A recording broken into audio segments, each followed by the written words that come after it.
안녕하세요. 오늘은 역대상 9자입니다. 족보가 마무리되고 있습니다. 오늘 족보의 내용은 포로 귀환하는 사람들의 명단인데 레위 사람을 중심으로 기록하고 있습니다. 크게 세 단락으로 나눠져 있죠. 첫 번째는 포로 귀환자들의 명단, 두 번째는 레위인들의 사명을 중심으로 귀환자들의 명단, 세 번째는 사울의 족보가 나와 있습니다. 사울의 족보는 내일 사울 이야기 때 다뤄보도록 할 거고요. 오늘은 두 단락을 다루도록 하겠습니다. 첫 번째 단락 살펴봅시다. 단락에는 두 가지 내용이 나옵니다. 하나는 이 포로 귀환이 레위인들 중심으로 된 것이다 라는 내용과 이 포로 귀환에 여러 지파가 함께 동참했다라는 내용이 담겨 있습니다. 2절에 보시면 먼저 그 본성으로 돌아와 그 기업에 거한 자는 이스라엘 제사장들과 레위인들이었다라고 얘기해서 이 귀환을 먼저 한 사람들, 이 귀환이 레위인들 중심으로 이루어진 귀환이었다라고 얘기하고요.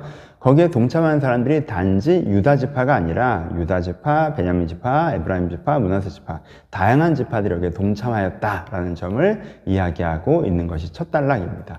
여기서 약간 착각하시는 분들이 있는 건 각각 다른 나라한테 끌려갔던 거 아닌가? 요단 동편 지파들은 어느 쯤에서 사라졌고 북쪽은 아시리아한테 망했고 남쪽은 바벨론한테 망했으니까 다른 나라로 끌려간 거 아닌가라고 생각하는데 그렇지 않죠. 요단 동편을 멸망시킨 건 아시리아였어요. 그리고 북이스라엘을 멸망시킨 것도 아시리아였고 남유다를 멸망시킨 건 바벨론이었지만 아시리아를 바벨론이 멸망시켜서 흡수한 거기 때문에 사실은 포로로 끌려갔던 지역은 다 비슷한 지역으로 끌려간 거죠. 그러니까 끌려가서 거기서 다 만나는 거죠. 그러니까는 이미 앞에 족보에서 설명했던 것처럼 이 언약을 믿는 모든 사람, 그 사람, 요단 동편 출신이건 유다 출신이건 이스라엘 출신이건 믿는 모든 사람이 이 포로 귀환에 동참했다라고 이야기하고 있는 것입니다. 이 1단락에서 주어진 핵심 메시지는 무엇입니까? 포로 귀환이, 그러니까 70년도의 성전 회복이라고 하는 것이 메시아 언약이나 유다 언약의 성취가 아니라 레위 언약의 성취였다라는 점을 강조하고 있어요. 레위 중심으로 이것이 이루어졌다라는 것을 강조하고 있는 거잖아요. 그러니까 이 하나님 다시 설명을 길게 하면 너무 기니까 복음이라고 그냥 간단하게 얘기합시다. 복음을 믿는 사람들이 함께 모여 주를 예배하고 살아가는 신앙 공동체의 회복이 70년 뒤에 일어났던 포로 귀환의 핵심이었다는 것을 이야기하고 있는 것이죠. 왜 이것이 강조되는지는 맨 첫 부분에 말씀드렸었죠. 페르시아에 살아가는 유대인들이 70년이 지나면 뭔가 해결되겠지. 성전을 지으면 뭔가 해결되겠지. 성을 지으면 뭔가 해결되겠지. 라고 해서 포로 귀환에 대해서 좀 실망했던 부분이 있을 수 있는데 그거에 대해서 어떤 면에서는 답을 주는 것이죠. 왜 그렇게 생각해? 포로 귀환은 애초에 유다 언약의 회복이 아니었어. 나라의 독립이나 이런 것들이 아니었다고. 포로 귀환은 애초에 레위 언약의 회복이잖아. 무너진 성전을 다시 쌓아서 우리가 그 은혜 가운데 다시 들어가는 예배 공동체, 은혜 공동체가 되는 게, 신앙 공동체가 되는 게 이 언약의 성취였잖아. 그리고 그것이 이루어졌잖아. 이것이 작은 일이니? 이 가치를 알아야 돼. 여기에 대해서 네가 유다 언약까지 성취되는 건 줄 알았어요 라고 하고 실망하는 건 네가 조금 오해하는 거야 라는 메시지도 담겨 있는 거죠. 그래서 오늘 본문 이 1단락의 핵심은 성전 언약의 회복, 하나님께서 정말 믿고자 구원의 언약을 그들 가운데 주셔서 그것을 믿는 사람들과 함께 신앙 공동체를 회복시키셨다 라는 메시지가 오늘 첫 단락에 담겨 있고요. 두 번째 단락을 봅시다. 레위인의 귀환인데 각 직분으로 얘기를 하고 있어요. 그래서 첫 번째 단락에는 첫 번째는 이제 제사장은 누구 이렇게 얘기하고요. 그 다음에 이제 회막 문지기는 누구 얘기하고요. 그 다음에 뭐 기구 맡은 사람, 향 맡은 사람, 떡 맡은 사람 이래서 누구 이렇게 이야기하고 있죠. 그래서 역할로서의 명단이 쭉 나와 있습니다. 여러분 이게 그냥 이름인 것 같은데 사실 이 부분이 굉장히 감동적인 부분이에요. 한번 생각해 보세요. 성전은 70년에 없어졌습니다. 지금 이 사람들은 99% 성전을 본 적도 없는 사람들이에요. 그렇죠? 이 사람들은 다 바벨론에서 태어난 사람들이란 말이에요. 70년이잖아요. 그렇죠? 70년이라고요. 이 사람들은 다 바벨론에서 태어나서 성전을 본 적도 없는 사람이고요. 그리고 심지어 포로 귀환을 해서 돌아온다고 해도 거기에 성전이 없어요. 아직 짓지를 않았다고요. 그러니까 이 사람들은 한 번도 제사장 역할을 해본 적이 없고요. 기구를 하는 역할, 떡을 하는 역할, 향을 만드는 이 역할을 해본 적이 없어요. 성전이 있어야 그 역할을 할 거 아니에요. 근데 이 사람들은 성전을 본 적도 없고 돌아와도 그 성전이 없고 그 역할을 해본 적이 없는 사람이에요. 그런데 어떻게 고백해요? 나는 제사장이야. 나는 회막 문지기야. 나는 떡을 맡은 사람이야. 난 향신료를 맡은 사람이야. 이렇게 얘기하죠. 난 기구를 맡은 사람이야. 이게 얼마나 감동적인지 아시겠어요? 끌려갔던 레위인들이 그 성전의 언약, 성전의 고백을 가슴 깊이 간직하고 그것을 다음 세대에게 온전하게 물려줬기 때문에 지금 이 고백이 나오는 거죠. 부모에게부터 온전히 배운 거죠. 너는 레위인이고 넌 기구 맡은 자야. 이런 역할을 하는 사람이야. 성전이라는 건 이런 곳이야.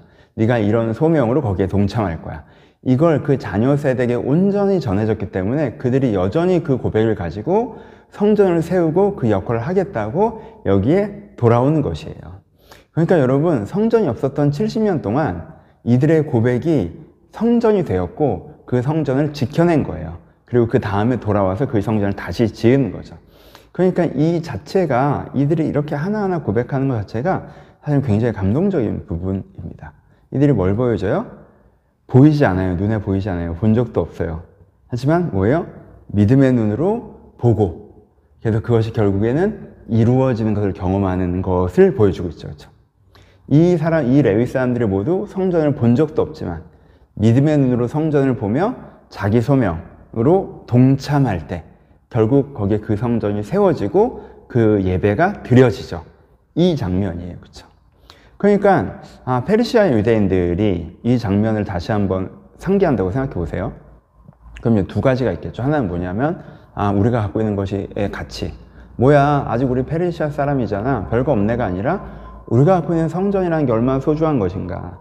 이들이 우리 선대의 이 레위인들이 성전을 보지도 못한 상태에서 여전히 성전에 대한 믿음을 갖고 헌신하여서 이 성전을 이루어낸 것이구나. 그 예배를 우리가 물려준 것이구나 라는 갖고 있는 것의 소중함을 알 수 있겠죠. 또 하나는 우리가 가져야 하는 것에 대한 믿음을 가질 수 있겠죠.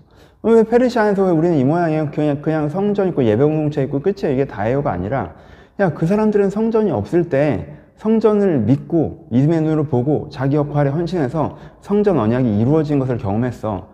그럼 너희가 지금 갖고 있는 것이 유다의 언약이고 왕의 언약이고 메시아 언약이면, 근데 나라도 없고 아무것도 없다면 너희가 어떻게 해야 돼? 그 언약을 믿고 이미 그 나라를 갖고 있는 사람처럼 너희 소명에 헌신해 나간다면 그 나라가 이루어지는 거야.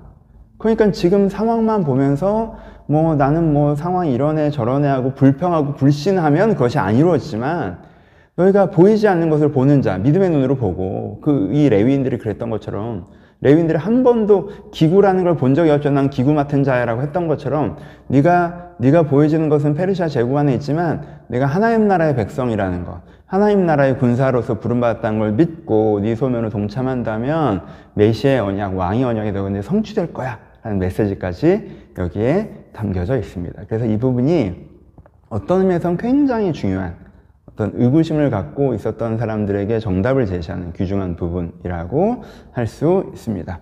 전체적으로 마무리를 해보죠. 전체 요약을 했었죠. 서론, 본론, 결론 이렇게 해서 첫 번째 서론, 본론이라고 해서 첫 번째 본론은 유다, 다윗 해서 왕의 언약, 메시아 언약이 담겨 있다고 했고, 두 번째 본론은 레위 해서 이제 성전 언약이 담겨 있다고 했어요. 그리고 맨 서론에서는 아브라함 그리고 아담의 언약들에 대해서 얘기했다고 했죠. 그렇죠? 근데 보세요. 근데 이렇게 적혀 있는데 주제적인 순서로 가면 거꾸로 가는 것을 보실 수가 있어요. 여러분들이 끝까지 읽으시면 보이실 거예요. 그러면 순서적으로는 주제적 순서는 어떻게 되는가요? 우리가 먼저 성전 언약을 회복하고 내가 은혜 받아 새 사람 되고, 그렇죠? 우리 안에 성전 언약이 회복해서 내가 은혜 받아 새 사람이 되고 우리가 은혜 공동체가 되면 우리를 통해서 하나님께서 어떻게 하시겠어요? 메시아의 언약, 왕의 언약을 이루어 가시겠죠. 그럼 이 땅에 하나님 나라가 형성되고, 그럼 그 하나님 나라는 어떻게 해요? 땅 끝까지 아담의 언약, 아브라함의 언약 해서 모든 믿지 않는 사람들, 하나님의 자녀들을 주님의 나라로 불러오는, 콜링하는 그런 역할들을 감당하겠죠. 그렇죠? 그러니까 주제적으로는 이렇게 흘러가는 것을 보여주고 있어요. 그러니까 이게 이제는 전체적인 정답이 되는 거죠. 보세요. 다시 처음으로 돌아갑니다. 그 당시 사람들이 어떻게 하고 있다고 했어요? 페르시아 유대인들이 환경으로 보고 자기를 본다고 했죠. 페르시아는 너무 대단한 제국이네. 페르시아가 세상의 중심이네. 우리는 변방의 그냥 자치구 정도네. 우리가 믿는 건 초라하네. 세상이 잘 돌아가는 건 저렇게 돌아가는 거네. 이렇게 생각할 수 있다고 했죠. 근데 이렇게 생각하는 거에서 아니라는 거지. 그게 아니야. 그게 아니야. 보여지는 세상을 중심에 놓고 그 세상의 기준으로 너를 변방해 두는 게 아니라 하나님께서 너를 새롭게 하시고 성전 언약, 너희를 새롭게 하시고 성전 언약. 그래서 이렇게 새로워진 너희들 가운데 메시아를 세우시고, 메시아 언약, 왕의 언약, 하나님 나라를 세우시고, 그리고 그 나라가 또 세상으로 확장되어지는 이런 영적인 역사, 이런 구속사 안에 너희가 있는 거야 라는 새로운 관점을 제시하고 있는 것이 이 족보 부분이라고 할 수 있습니다. 그래서 어떤 면에서는 역대기에서 가장 중요한 부분은 1장부터 9장까지고, 어떤 면에서 우리가 이 세상을 살아가는 그리스도인으로서 어떻게 살아가야 되는지 구약의 최종적인 정답, 어떤 면에서 성경의 최종적인 정답이기도 하죠. 정답을 알려주는 것이 역대기 1장부터 9장이라고 생각을 합니다. 마무리합시다. 여러분, 우리도 같은 의문과 함정에 빠질 때가 있습니다. 환경적으로 보는 것이죠. 내가 세상에서 이 정도 되는 사람이구나. 나의 돈, 나의 사회적 위치, 나의 행복도, 내가 갖고 있는 그 무엇을 보고 난 세상 이 정도 되는 사람이구나. 더 잘나고 대단한 나라들이 많고 난 변방에 살아가는구나. 이런 느낌 정도로 살아갈 때가 되게 많죠. 그렇죠? 근데 그렇게 여러분들이 세계를 바라보지 마시고 구속사의 관점으로 세계를 바라보셨으면 좋겠어요. 지금 사람들이 하나님을 떠나는 게 가장 큰 숙제고, 내가 하나님과부터 멀어져 있는 게 가장 큰 숙제고, 내가 성전 언약으로 나라는 사람이 새로워지면 나를 통해서 하나님께서 또 나와 같은 사람들을 내가 먼저 새로워지고, 그럼 나처럼 새로워진 사람들을 통해서 하나님께서 성령님을 통해서, 그렇죠? 지금은 성령님께서 우리 가운데 예수 그리스도 왕 되심을 표현하고 계시니까 성령님과 함께 하나님 나라를 이루어가고 교회 공동체로 되고 확장적인 교회 공동체의 의미가 되죠. 하나님 나라가 이 땅에 이루어지고 그걸 통해서 세상을 변화시키고 이런 구속사의 흐름 속에 있구나 내가. 그래서 내가 나는 예수 믿는데 왜 이렇게 잘 먹고 잘 살지 못해요? 왜 예수 믿는데 일이 술술 풀리지 않아요? 이런 관점에 빠져 있는 것이 아니라 내가 하나님의 사람으로서 나를 새롭게 하고 하나님 나라를 만들어가고 하나님 나라로 세상을 초대해가는 이런 삶을 살아가야겠다라고 이 영적인 새로운 관점을 가지셨으면 좋겠습니다. 그럴 때 여러분 하나님께서 이미 세상에 이렇게 일하고 계시거든요. 내가 그것을 보지 못하기 때문에 동참하지 못하고 있는 거기도 하잖아요. 우리가 그것을 보고 이 구속사의 흐름에 함께 동참하는 하나님의 백성, 하나님의 군사로 부르시는 자, 하나님의 자녀였으면 좋겠다라고 생각합니다. 족보 부분 너무너무 수고하셨고요. 여러분 족보를 1장부터 9장을 함께 나눌 수 있어서 너무 행복했습니다. 사실 너무 다들 안 궁금해 하시는 부분들이라 설명할 기회도 많지 않았는데, 그러다 보니까 저도 좀 잊고 있기도 했는데 오랜만에 이 부분들을 다시 설명해내면서 다시 하나님의 구원의 역사를 느낄 수 있는 시간이었거든요. 여러분들에도 그런 시간이었기를 바랍니다. 이번에 큐티 하실 때 조금 어려우셨다면 이 관점을 여러분들이 한 번 더 묵상하셔서 다음에 이 족보를 볼 때나 성경에 어떤 족보가 나올 때에도 그 족보에 담겨 있는 메시지를 보시면서 은혜 받을 수 있는 계기이셨으면 좋겠습니다. 감사합니다.